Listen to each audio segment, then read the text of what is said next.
سلام لي في، نتمنى تكونوا بخير. اليوم الخرجه بالحايك، مشيت لدار الشرع. مالي راني نستنى عند الوحده، ها وعده راني بالحايك، لبست حايكي وخرجت.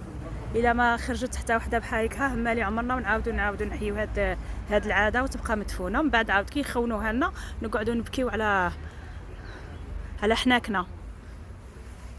المهم هذا هو،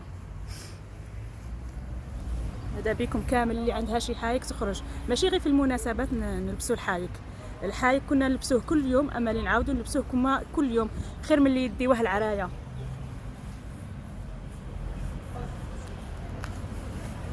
هذا مكان وخلاص. المهم كل وحده تلبس حايكها ان شاء الله.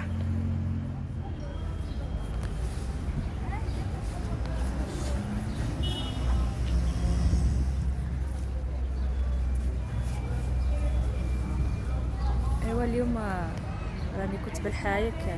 الحقيقه الغاشي استحسن الفكره، يعني كانوا في الطريق يقولوا لي حبسوني يقولوا لي باللي ما شاء الله يعني اشتقنا لهذا الحايك، النساء بالحايك. لكن ما نظنش، ما شفت باللي انا قلت لهم زعما الا عجبكم الحال وكل شيء باش نعاودوا نحيوه التراث. يعني كنت نوقف هكذا ونهضر مع النساء نقول لهم باش تعاودوا الا عجبكم والا عجبتكم بالحايك وكل شيء، الا كنعاودوا نخدموا على ان نعيده الى الواجهه ان شاء الله.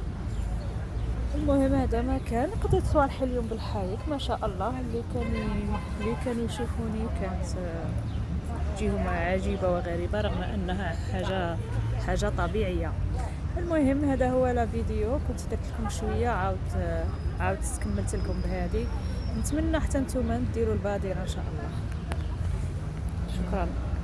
بون لي في عاود مشيت اليوم لدار الثقافه، مشيت لدار الثقافه تو الموند شافوني. راه كاين معرض هنايا، ما بغيتش نوريكم المعرض باسكو خفت ما يبغيوش تاني عاود نوريهم زعما نرفد تصاور ولا. دونك يعني اليوم بالحايك تاعي راني ندور تذكاره في العرايه.